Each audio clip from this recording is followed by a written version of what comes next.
Hello बच्चों, फिर एक नई वीडियो में आपका स्वागत है। बच्चों, आज की इस क्लास में हम लोग बात करने वाले हैं क्लास 10 के रसायन शास्त्र का पहला अध्याय, जिसका नाम होगा रासायनिक अभिक्रिया एवं समीकरण। आज हम लोग इसकी इंपॉर्टेंट क्वेश्चन आंसर को देखने वाले हैं और आशा करते हैं यदि आप इस वीडियो को पूरा देख लेते हैं तो सारे क्वेश्चन और आंसर आपके सीधे दिमाग में सेट हो जाएगा। इतना आसान भाषा में बताऊँगा कि सीधे आपके दिमाग में ही सेट हो जाएगा। ठीक है, तो चलिए करते हैं क्लास को स्टार्ट। तो बच्चों, आपका चैप्टर का नाम होगा रासायनिक अभिक्रिया एवं समीकरण। ठीक है, तो हम लोग सबसे पहले जानते हैं कि रासायनिक अभिक्रिया क्या होता है और रासायनिक समीकरण क्या होता है। ठीक है ना, तो चलिए रासायनिक अभिक्रिया को आप लोग इस तरीक़ा से समझ सकते हो। थोड़ा देर के लिए मान लीजिए ये लोहा का कोई वस्तु है। ठीक है ना, तो आपको मालूम है लोहा में एक गुण होता है। ठीक है ना, यदि आप इसको चुंबक के पास ले जाएंगे तो लोहा और चुंबक आपस में क्या कर जाएगा, चिपक जाएगा, है ना। लेकिन आप क्या करेंगे, यदि इसी लोहा की वस्तु को, ठीक है ना, यदि खुली हवा में नमी के संपर्क में, हवा के संपर्क में छोड़ देंगे तो लोहा में क्या पकड़ लेगा, जंग। क्या पकड़ लेगा, जंग। यदि आप इसे अगर चुंबक के पास ले जाएंगे तो अब नहीं चिपकेगा। इसका मतलब ये हुआ कि लोहा में जो पहले वाला गुण था ना, अब वो गुण क्या हो गया है, खत्म। तभी तो चुंबक नहीं चिपक रहा है। तो आप इसको एक दो उदाहरण से और भी समझ लीजिए ताकि आपको अच्छा से समझ में आ जाए। ठीक है ना, अब थोड़ा देर के लिए मान लीजिए, अगर मान लीजिए थोड़ा देर के लिए दूध है। ठीक है ना, अगर मान लीजिए हम दूध में पानी, चीनी इत्यादि चीज़ मिला देते हैं। ठीक है ना, अगर हम लोग इसको आग पे डाल के गर्म कर देंगे तो क्या बन जाएगा, चाय। क्या बन जाएगा, चाय। अब थोड़ा देर के लिए आप इसको ऐसे समझ सकते हो, जो गुण दूध में है, ठीक है ना, जो गुण चीनी में, ठीक है ना, जो गुण पानी में, ठीक है ना, अगर हम लोग इसको गर्म कर देंगे, अगर चाय बन जाएगा तो जो गुण चाय में रहेगा वो गुण क्या है ना, दूध चीनी में नहीं रहेगा। इसमें एक नया गुण आ जाएगा। ठीक है ना, थोड़ा देर के लिए मान लीजिए हम लोग इसको क्या बोलेंगे, रासायनिक अभिक्रिया। क्या बोलेंगे, रासायनिक अभिक्रिया। ठीक है ना, आप ऐसे समझ सकते हो, यदि मान लीजिए अंगूर है, ठीक है ना, अगर आप अंगूर को सुखा दीजिएगा तो क्या बन जाएगा, किशमिश। ठीक है ना, अब जो गुण अंगूर में होगा ना वो गुण किशमिश में नहीं होगा, जबकि अंगूर से ही किशमिश बना था। ठीक है ना, लेकिन अंगूर में जो गुण है वो गुण किशमिश में नहीं होगा। ठीक है ना, अर्थात एक नया पदार्थ बन जाएगा। ठीक है ना, तो हम लोग इसको क्या बोलेंगे, रासायनिक अभिक्रिया। ठीक है ना, चलिए अब आप लोग इस परिभाषा से समझिए। ठीक है ना, देखिए यहाँ पे क्या लिखा है, रासायनिक अभिक्रिया किसे कहते हैं। तो देखिए इसका परिभाषा बहुत ही आसान लिखा है, दो या दो से अधिक पदार्थ। ठीक है ना, जब दो या दो से अधिक पदार्थ मिलकर एक या एक से अधिक नए गुणधर्म वाले पदार्थ का निर्माण होता है। ठीक है ना, तो हम लोग उसे क्या बोलेंगे, रासायनिक अभिक्रिया। ठीक है, एक बार फिर से सुन लीजिए, जब दो या दो से अधिक पदार्थ मिलकर एक या एक से अधिक नए गुणधर्म वाले पदार्थ का निर्माण करते हैं तो उसे हम लोग क्या बोलेंगे, रासायनिक अभिक्रिया। क्या बोलेंगे, रासायनिक अभिक्रिया। जैसे C+O2 है ना, C+O2 से क्या बन जाएगा, कार्बन डाइऑक्साइड। ठीक है ना, जो गुण कार्बन में है, ठीक है ना, जो गुण ऑक्सीजन में, ठीक है ना, वो गुण कार्बन डाइऑक्साइड में नहीं होता है, जैसे कि मैंने आपको पहले एग्जाम्पल बताया था। ठीक है ना, चलिए तो आपको याद रखना है, जब पदार्थ है ना, दो या दो से अधिक पदार्थ मिलकर एक या एक से अधिक नए पदार्थ का निर्माण करता है ना, नए गुणधर्म वाले पदार्थ का निर्माण करता है तो हम लोग उसको क्या बोलेंगे, रासायनिक अभिक्रिया। ठीक है, चलिए अब हम लोग जानते हैं रासायनिक समीकरण क्या होता है। ठीक है ना, तो जब क्या होता है, जब रासायनिक अभिक्रिया होता है, ठीक है ना, उसके जब संकेत, सूत्र इत्यादि लिख के उसे संक्षेप में व्यक्त किया जाता है तब हम लोग उसे क्या बोलेंगे, रासायनिक समीकरण। ठीक है ना, चलिए वैसे रासायनिक समीकरण के बारे में हम लोग नीचे भी फिर से जानेंगे। ठीक है, तो आज का आपका दूसरा सवाल रहेगा बाबू, अभिकारक तथा प्रतिफल किसे कहते हैं। ठीक है, चलिए तो हम लोग जान लेते हैं अभिकारक किसे कहते हैं। ठीक है, तो इसका परिभाषा दिया है, रासायनिक अभिक्रिया में भाग लेने वाले पदार्थ को क्या कहते हैं, अभिकारक। ठीक है ना, रासायनिक अभिक्रिया में भाग लेने वाले पदार्थ को क्या बोलेंगे, अभिकारक। ठीक है ना, थोड़ा देर के लिए ऐसे आप समझ लीजिए, जैसे मान लीजिए दूध है। ठीक है ना, अगर दूध में आप चीनी मिलाएंगे, चाय पत्ती मिलाएंगे, पानी मिलाएंगे, इत्यादि चीज़ मिलाएंगे तो क्या बनेगा, चाय। ठीक है ना, तो चाय बनाने के लिए आपने क्या क्या चीज़ को मिलाया, जिस चीज़ को मिलाया सपोज मान लीजिए वही क्या है, अभिकारक। क्या वही क्या है, अभिकारक है। ठीक है ना, और जो नया चीज़ बना है आगे, ठीक है, उसको हम लोग क्या बोलेंगे, प्रतिफल बोलेंगे। ठीक है, चलिए तो प्रतिफल का परिभाषा देख लेते हैं। रासायनिक अभिक्रिया में प्रायः बनने वाले नए पदार्थ को क्या बोलते हैं, प्रतिफल। अर्थात रासायनिक अभिक्रिया के फलस्वरूप जो नया पदार्थ बनता है हम लोग उसे क्या बोलेंगे, प्रतिफल। क्या बोलेंगे, प्रतिफल बोलेंगे। ठीक है ना, जैसे मान लीजिए C+O2 से क्या बन जाएगा, CO2। ठीक है ना, तो ये दोनों रासायनिक अभिक्रिया में भाग लिया तो हम लोग इसको बोलेंगे अभिकारक, और CO2 मतलब कार्बन डाइऑक्साइड, इसको हम लोग क्या बोलेंगे, प्रतिफल। ठीक है ना, याद रखना है, जो एरो के पीछे, जो तीर के पीछे होगा उसको क्या बोलेंगे, अभिकारक, और जो तीर के आगे होगा उसको हम लोग क्या बोलेंगे बाबू, प्रतिफल बोलेंगे। ठीक है, चलिए तो आज का तीसरा सवाल आपके सामने में रहेगा, रासायनिक समीकरण किसे कहते हैं। ठीक है, रासायनिक समीकरण किसे कहते हैं, तो बहुत सिंपल है, जब रासायनिक अभिक्रिया होगा, ठीक है ना, तो आप उसको क्या करेंगे ना, उसका संकेत लिख देंगे, है ना, उसका संक्षेप में व्यक्त कर देंगे, हम लोग उसको क्या बोलेंगे, रासायनिक समीकरण बोलेंगे। ठीक है, चलिए इसका परिभाषा देख लीजिए, रासायनिक अभिक्रिया में अभिकारक और प्रतिफल के स्थान पर संकेत तथा सूत्र का उपयोग कर उसे संक्षेप में व्यक्त करना, है ना, क्या कहलाता है, रासायनिक समीकरण। एक बार फिर से देख लीजिए, रासायनिक अभिक्रिया में, है ना, अभिकारक और प्रतिफल के स्थान पर संकेत तथा सूत्र का उपयोग कर उसे संक्षेप में अर्थात, है ना, छोटा सा रूप में व्यक्त करना क्या कहलाता है बाबू? रासायनिक समीकरण। ठीक है, थोड़ा देर के लिए मान लीजिए, जैसे मान लीजिए हाइड्रोजन है प्लस ये क्लोरीन है, ठीक है, दोनों मिलके क्या बना रहा है? Hydrogen chloride. तो देखो हिंदी में लिख दिया तो इसको अभिकारक, इसको क्या बोलेंगे? अभिक्रिया बोलेंगे। ठीक है ना, क्या बोलेंगे? इसको अभिक्रिया बोलेंगे। और जब इसी चीज़ को हम लोग सूत्र संकेत से संक्षेप में व्यक्त कर देंगे तो इसको क्या बोल देंगे? समीकरण। क्या बोल देंगे? समीकरण। ठीक है बाबू, चलिए तो देख सकते हो H2 + Cl2 से क्या बन रहा है? 2HCl। जब संकेत सूत्र का उपयोग कर इसको हम लोग संक्षेप में लिख देंगे तो इसी को बोलेंगे रासायनिक समीकरण। जबकि देखो हिंदी में लिखा हूँ तो कितना बड़ा लिखा रहा है, ठीक है ना, जब इसका संकेत लिख दिया गया तो कितना छोटा हो गया है, तो हम लोग इसी को बोलेंगे रासायनिक समीकरण। ठीक है, चलिए तो आज का चौथा सवाल रहेगा, बहुत इंपॉर्टेंट सवाल है बाबू। ठीक है, वायु में जलाने से पहले मैग्नीशियम रिबन को साफ क्यों किया जाता है? ठीक है ना, चलिए इसका आंसर देखिए, बहुत ही सिंपल होगा। वायु में जलाने से पहले मैग्नीशियम रिबन को, ठीक है, रेगमाल के द्वारा रगड़ कर साफ कर दिया जाता है। उस पर जो भी अशुद्ध पदार्थ जमी रहती है वह हट जाती है और आग आसानी से पकड़ लेती है। थोड़ा देर के लिए मान लीजिए, है ना, ये थोड़ा देर के लिए मान लीजिए मैग्नीशियम रिबन है, ठीक है, मान लीजिए मैग्नीशियम का फीता है, ठीक है ना, अगर मान लीजिए इसके ऊपर अगर कुछ परत जम गया है तो हम लोग क्या करेंगे? एक रेगमाल आता है, ठीक है ना, जिसको सरेश पत्र बोलते हैं, ठीक है ना, इसके ऊपर हम लोग क्या करेंगे? घर्षण करेंगे तो इसके ऊपर जो भी अशुद्ध परत रहेगी वो हट जाएगी। ठीक है ना, अगर हम लोग अब आग लगाएंगे तो आसानी से क्या करेगा बाबू? आग लग जाएगा। ठीक है ना, तो आपको याद रखना है, सवाल में अगर आएगा कि वायु में जलाने से पहले मैग्नीशियम रिबन को साफ क्यों किया जाता है, तो आपको याद रखना है वायु में जलाने से पहले मैग्नीशियम रिबन को रेगमाल के द्वारा रगड़ कर साफ कर दिया जाता है ना, जिससे क्या होता है ना, उस पर जो भी अशुद्ध पदार्थ जमी रहती है वह हट जाती है और आग आसानी से पकड़ लेती है। ठीक है, चलिए तो आज का पांचवा सवाल देखिए, और ये सवाल सबसे ज़्यादा इंपॉर्टेंट होगा इस चैप्टर का। ठीक है, संतुलित रासायनिक समीकरण किसे कहते हैं? उदाहरण दीजिए। ठीक है, देखिए तो इसका परिभाषा होगा वैसे रासायनिक समीकरण जिसमें अभिकारक और प्रतिफल, है ना, वैसे रासायनिक समीकरण जिसमें अभिकारक और प्रतिफल दोनों का प्रत्येक तत्वों की परमाणु संख्या समान होते हैं उसे क्या बोलेंगे? संतुलित रासायनिक समीकरण। या आप ऐसे भी समझ सकते हो बाबू कि वैसे रासायनिक समीकरण जिसमें तीर के दोनों ओर प्रत्येक तत्वों की परमाणु संख्या समान होती है उसे क्या बोलेंगे? संतुलित रासायनिक समीकरण। ठीक है ना, अगर आपको समझ में नहीं आया तो आप ऐसे समझ लीजिए, थोड़ा देर के लिए मान लीजिए, ठीक है ना, यहाँ पे कोई लड़का है, ठीक है, अगर मान लीजिए थोड़ा देर के लिए यहाँ पे कोई लड़की है, ठीक है ना, अगर इधर वजन 10 kg है, ठीक है ना, अगर इधर भी वजन 10 kg है, मान लो कोई लड़का का वेट कितना है? 10 kg, और इधर मान लो तीर के आगे कोई लड़की है, इसका वेट कितना है? 10 kg। तो देखो दोनों तरफ क्या है ना, इक्वल वैल्यू है। ठीक है ना, तो हम लोग इसको क्या बोलेंगे? संतुलित रासायनिक समीकरण। क्या बोलेंगे? इसी तरह इसको हम लोग क्या बोलेंगे? बैलेंस बोलेंगे। ठीक है, चलो इसको आप लोग अब ऐसे समझ लो। चलिए हम लोग अब उदाहरण से समझ लेते हैं। थोड़ा देख मान लीजिए जैसे ये C है और मान लीजिए ये O2 है, ठीक है ना, C + O2 से मिलकर क्या बन रहा है? CO2। तो आप बताओ यहाँ पे कार्बन की संख्या कितना? 1 है, ठीक है ना, यहाँ पे कार्बन की संख्या कितना? 1 है, और इधर देखो C की संख्या कुछ नहीं, यहाँ पे तो 1 होगा ना, तो आगे भी 1 है।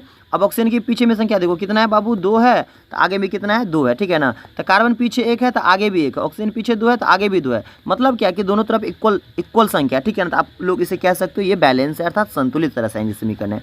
चलिए आप लोग दूसरा एग्जाम्पल भी इसका देख लीजिए। थोड़ा देर के लिए मान लीजिए ये H2 है प्लस Cl2 से क्या बन रहा है? 2HCl, अर्थात हाइड्रोजन प्लस क्लोरीन से क्या बन रहा है? हाइड्रोजन क्लोराइड बना रहा है। ठीक है ना, तो आप मुझे तीर के पीछे देख के बताइए कि हाइड्रोजन यहाँ पे कितना है? तो हाइड्रोजन पीछे में 2 है और क्लोरीन कितना है यहाँ पे? तो क्लोरीन भी 2 है। उसी तरीके से तीर के आगे देखिए, ठीक है ना, यहाँ पे H1 है और इस 2 से गुना हो जाएगा तो कितना हो जाएगा?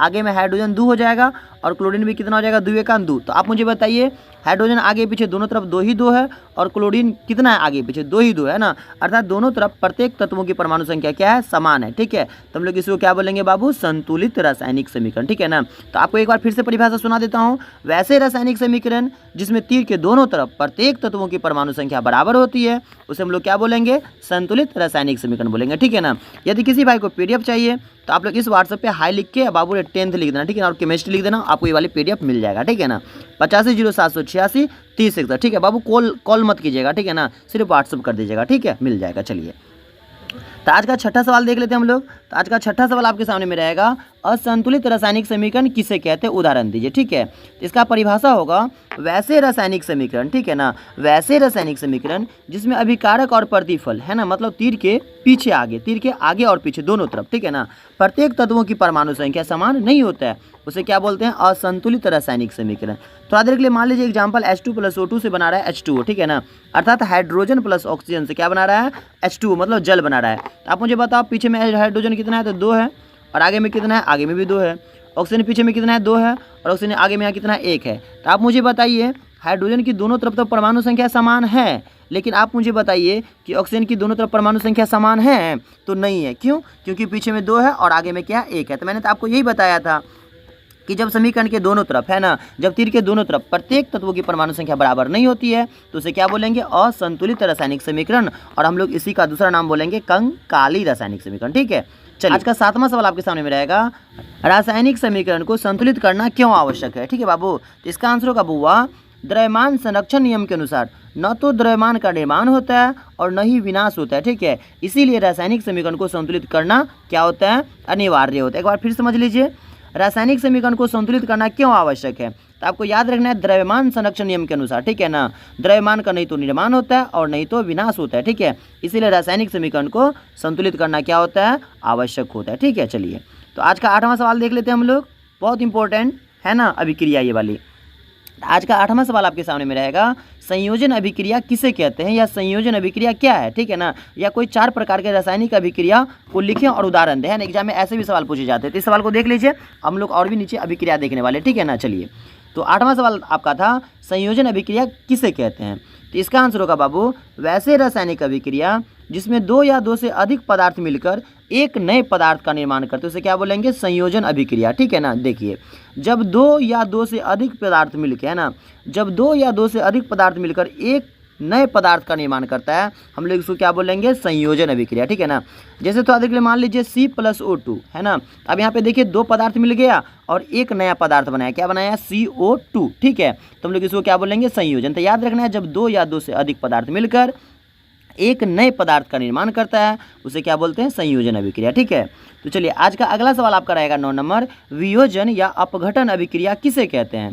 तो इसका आंसर हो जाएगा, वैसे रासायनिक अभिक्रिया जिसमें एक पदार्थ टूटकर, है ना, वैसे रासायनिक अभिक्रिया जिसमें एक पदार्थ टूटकर 2 या 2 से अधिक, है ना, 2 या 2 से अधिक नए पदार्थ का निर्माण करता है उसे वियोजन अभिक्रिया या अपघटन अभिक्रिया कहा जाता है। जैसे मान लीजिए CaCO3 कैल्शियम कार्बोनेट अर्थात चूना पत्थर। ठीक है, ये अभी एगो है, लेकिन जब आप लोग इसको धूप में छोड़ दीजिएगा तो ये टूट जाएगा। ठीक है, और 2 पदार्थ बन जाएगा, CaO अर्थात calcium oxide plus CO2 carbon dioxide. तो आपने देखा एक पदार्थ टूटकर 2 या 2 से अधिक नए पदार्थ का निर्माण कर रहा है, तो हम इसको क्या बोलेंगे, वियोजन या अपघटन अभिक्रिया बोलेंगे। ठीक है दोस्तों, यदि वीडियो अगर आपको अच्छा लगता होगा तो प्लीज़ वीडियो को आप लोग लाइक कर दीजिएगा, नहीं तो आप लोग भूल जाते हो। ठीक है ना, अगर चैनल पे पहली बार आए होंगे तो चैनल को साथ में सब्सक्राइब भी कर दीजिएगा। ठीक है, चलिए तो 10वां सवाल आपका रहेगा, बहुत इंपॉर्टेंट सवाल रहेगा, उदासीनीकरण अभिक्रिया किसे कहते हैं? ठीक है, तो इसका आंसर हो जाएगा आप लोग का, वैसे रासायनिक अभिक्रिया, वैसे रासायनिक अभिक्रिया कौन अभिक्रिया रहेगा ना, आपको पहला लाइन में यही कहना है। ठीक है ना,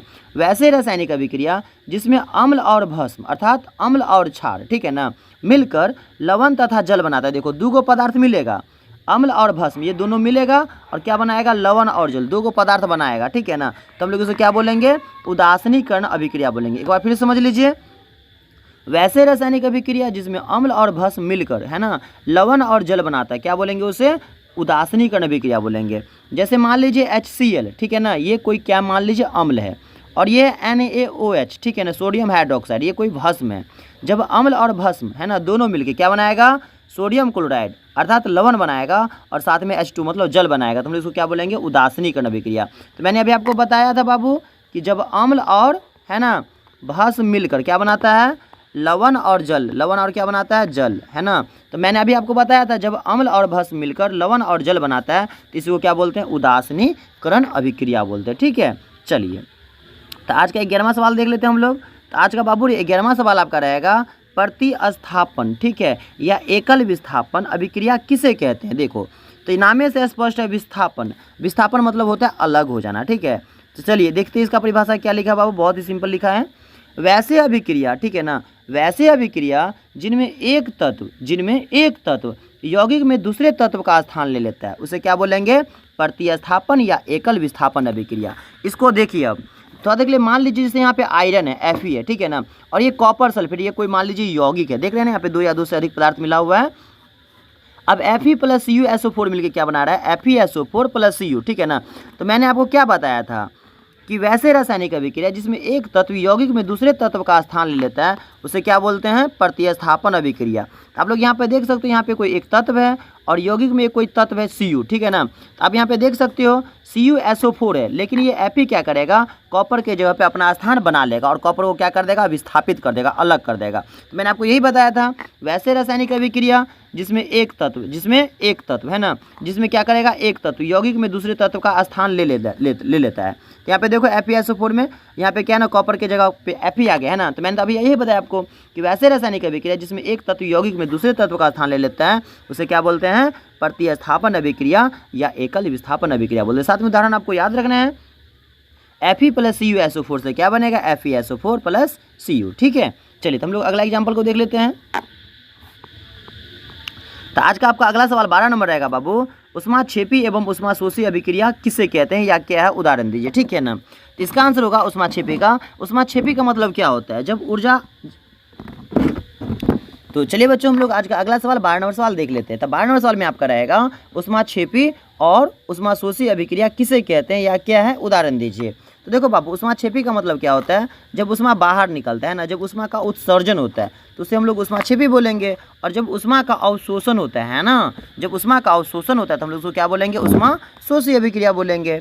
चलिए तो इसका परिभाषा देख लीजिए। तो ऊष्माक्षेपी का परिभाषा यहाँ पे लिखा है, वैसी अभिक्रिया जिसमें ऊष्मा उत्सर्जित होती है, मतलब ऊष्मा बाहर निकलती है ना, उसे क्या बोलेंगे, ऊष्माक्षेपी अभिक्रिया। जैसे C+O2 से क्या बन रहा है, CO2। क्या बन रहा है, CO2, मतलब कार्बन डाइऑक्साइड। आप सांस जो बाहर छोड़ते हैं ना, उसमें ऊष्मा क्या होता है, गर्मी क्या करता है, शरीर से बाहर निकलता है, अर्थात आप इसे ऊष्माक्षेपी अभिक्रिया बोल सकते हो।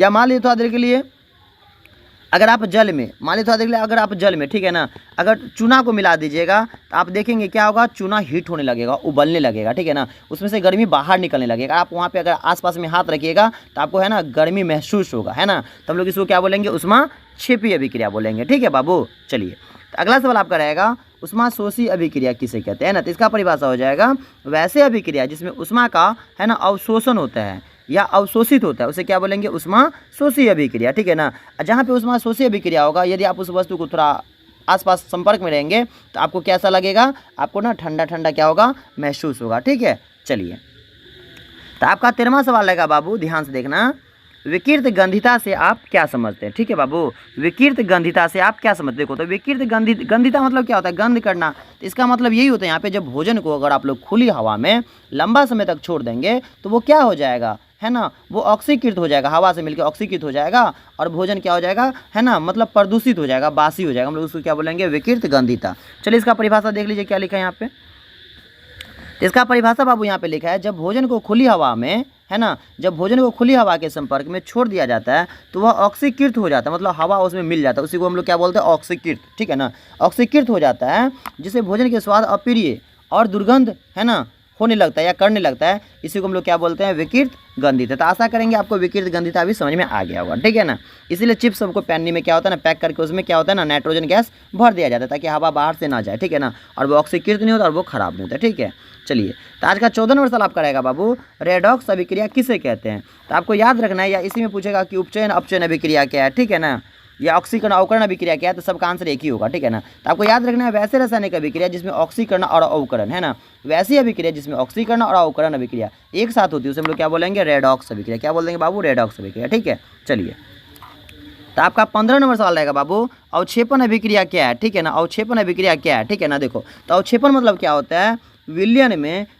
में ठोस पदार्थ, है ना, विलयन में ठोस पदार्थ, है ना, जब पृथक हो जाता है, अलग हो जाता है, हम लोग उसी को क्या बोलेंगे, अवक्षेपण अभिक्रिया। ठीक है ना, थोड़ा देर के लिए मान लीजिए जैसे दूध है, ठीक है ना, अगर दूध मान लीजिए अगर दही में बदल जाएगा तो देखिएगा अगर क्या हो जाएगा ना, दही जो रहेगा ना थोड़ा ठोस टाइप में हो जाएगा। ठीक है ना, तो हम लोग उसी को क्या बोलेंगे, अवक्षेपण अभिक्रिया। चलिए इसका परिभाषा देख लेते हैं। तो वैसे अभिक्रिया जिसमें अवक्षेप का निर्माण होती है उसे क्या बोलेंगे, अवक्षेपण अभिक्रिया। ठीक है ना, जैसे NaCl सोडियम क्लोराइड और AgNO3, ठीक है ना, सिल्वर नाइट्रेट मिलकर क्या बनाएगा, AgCl + NaNO3। तो यहाँ पे जो AgCl देख रहे हो ये दही की तरह क्या कर जाएगा, जम जाएगा। ठीक है ना, तो हम लोग इसको क्या बोलेंगे बाबू रे, अवक्षेपण अभिक्रिया। क्या बोलेंगे, अवक्षेपण अभिक्रिया। ठीक है ना, चलिए 16 नंबर साल को देख लीजिए। तो 16 नंबर साल में आपका रहेगा बाबू, लोहे को जंग से बचाने के 2 उपाय बताए। ठीक है ना, तो इसका आंसर हो जाएगा तो बच्चों आपका 16 नंबर सवाल था, लोहे को जंग से बचाने के 2 उपाय बताए। ठीक है, तो इसका आंसर हो जाएगा, लोहे को जंग से बचाने के 2 उपाय निम्नलिखित है। पहला, लोहे की सतह को पेंट करके, ठीक है ना, अगर आप लोहे को पेंट कर देंगे तो वो हवा के संपर्क में, नमी के संपर्क में नहीं आ पाएगा और जंग लगने से बच जाएगा, ठीक है। और इसका दूसरा तरीका हो सकता है लोहे की सतह पर जिंक लेपित करके, अगर जिंक हम लोग क्या करेंगे, लिंक का परत चढ़ा देंगे तो भी क्या होगा ना, वो जंग नहीं पकड़ेगा। और तीसरा हो जाएगा लोहे की सतह पर ग्रीस लगाकर, अगर आप लोहे के ऊपर ग्रीस लगा देंगे, है ना, फिर भी वो क्या करेगा ना, पानी से नमी के संपर्क में नहीं आएगा और उसमें जंग नहीं पकड़ पाएगा, ठीक है। चलिए तो 17वें सवाल को देख लीजिए।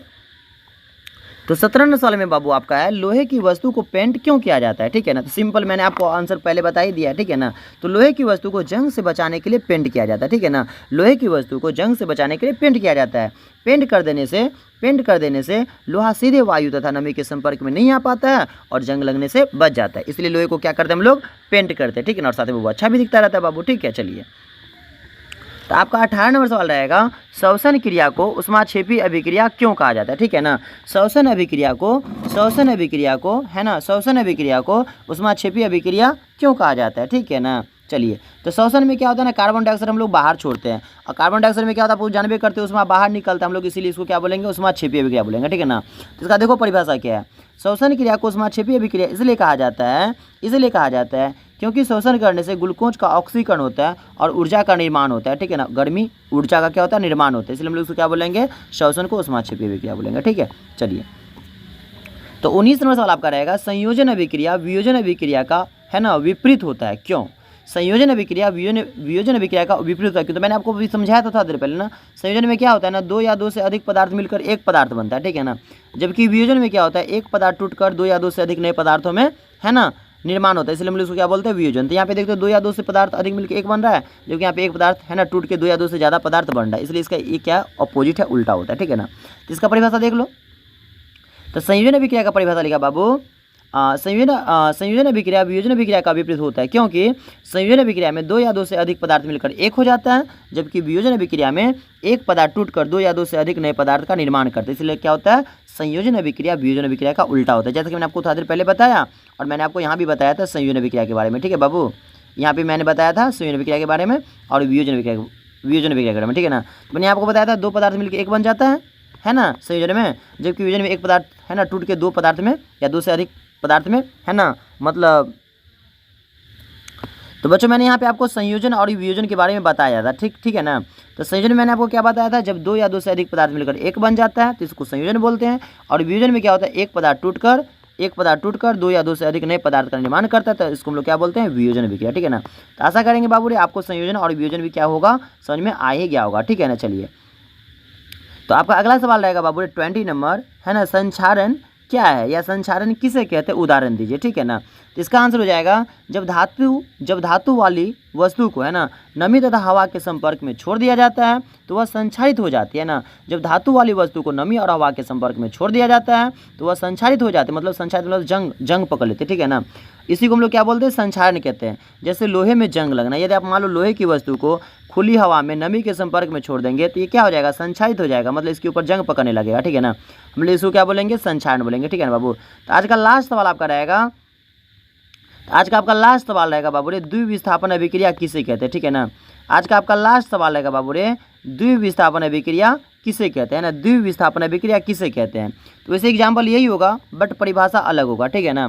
तो द्विविस्थापन अभिक्रिया में आप लोग को याद रखना है वैसे रासायनिक अभिक्रिया जिसमें दो आयनों का अदला बदली होता है, उसी को हम लोग क्या बोलते हैं, द्विविस्थापन अभिक्रिया, ठीक है ना। सवाल क्या था आपका, द्विविस्थापन अभिक्रिया किसे कहते हैं। तो इसका आंसर होगा वैसे रासायनिक अभिक्रिया जिसमें दो आयनों का अदला बदली होता है, उसे हम लोग क्या बोलेंगे, द्विविस्थापन अभिक्रिया। तो चलिए बच्चों आप लोग इसका एग्जाम्पल इस तरीके से समझ लो, ठीक है ना। थोड़ा देर के लिए मान लीजिए ये ए है, ठीक है, और ये बी है, ये मान लीजिए सी है और ये क्या है, डी है, ठीक है ना। तो आप यहाँ पे ए को ऐसे ही रहने दीजिए और यहाँ पे आप सी को ऐसे ही रहने दीजिए, ठीक है ना। ये जो बी देख रहे हो ना ये सी वाला के पास चला जाएगा, ये जो डी वाला देख रहे हो ना ये ए वाला के पास चला जाएगा, मतलब बन जाएगा इधर ए डी, इधर क्या बन जाएगा बाबू, सी बी बन जाएगा। ऐसा क्यों होता है मैं आपको बता देता हूँ। यहाँ पे प्लस रहता है, यहाँ पे माइनस रहता है, हम लोग इसी को क्या बोलते हैं, आयन बोलते हैं, ठीक है ना। यहाँ पे प्लस रहता है, यहाँ पे क्या रहता है, माइनस, ठीक है ना। तो आप जो देखते हो ये वाला प्लस वाला है ना, ई प्लस वाला के साथ ई वाला माइनस वाला यहाँ पे आ जाएगा, ई माइनस वाला प्लस इसके पास चला जाएगा, अगला वाला के पास चला जाएगा, ठीक है ना। तो इसलिए यहाँ पे क्या होता है बाबू, दो आयनों का अदला बदली होता है, क्या होता है, दो आयनों का अदला बदली, ठीक है ना। इसलिए हम लोग इसको क्या बोलेंगे, द्विविस्थापन अभिक्रिया, ठीक है ना। आशा करेंगे यदि वीडियो अगर आपको अच्छा लगा होगा तो चैनल को सब्सक्राइब कर देंगे या आप। तो चलिए दोस्तों आज के लिए इतना ही रहेगा, तो वीडियो बनाने में बहुत ही मेहनत लगता है, ठीक है ना। और आप लोग के लिए इतना मेहनत करते हैं तो आपका भी कर्तव्य बनता है कि वीडियो को आप लोग लाइक कर देंगे, है ना। वीडियो कैसा लगा, अगर अच्छा लगा तो आप लोग कमेंट में नए से लिख देंगे, ठीक है ना। और हो सके तो अपने दोस्तों के पास वीडियो को शेयर कर दीजिएगा। और चैनल पे पहली बार आएंगे तो चैनल को सब्सक्राइब कर दीजिएगा। और सब्सक्राइब कर दिए तो आपका दिल से थैंक्स, ठीक है ना। चलिए, यदि आपको PDF चाहिए तो आप लोग इस नंबर पे आप लोग व्हाट्सअप कर दीजिएगा, आप लोगों को PDF मिल जाएगा, ठीक है ना। चलिए, तो एक आप प्यारा सा कमेंट कर दीजिएगा और चैनल को सब्सक्राइब कर दीजिएगा। आप लोगों से एक छोटा सा गुजारिश बस इतना ही रहेगा, ठीक है ना। जब मैं आप लोग के लिए इतना मेहनत कर रहा हूँ तो आपका भी कर्तव्य बनता है, चैनल को सब्सक्राइब कीजिए, है ना, और सपोर्ट कीजिए, ठीक है। तो थैंक्स फॉर वॉचिंग, फिर मिलते हैं एक नए वीडियो के साथ। और आप लोग को अगला वीडियो किस पे चाहिए आप लोग को मुझे कमेंट करके जरूर बताइएगा, ठीक है ना। चलिए, बाय बाय, टेक केयर।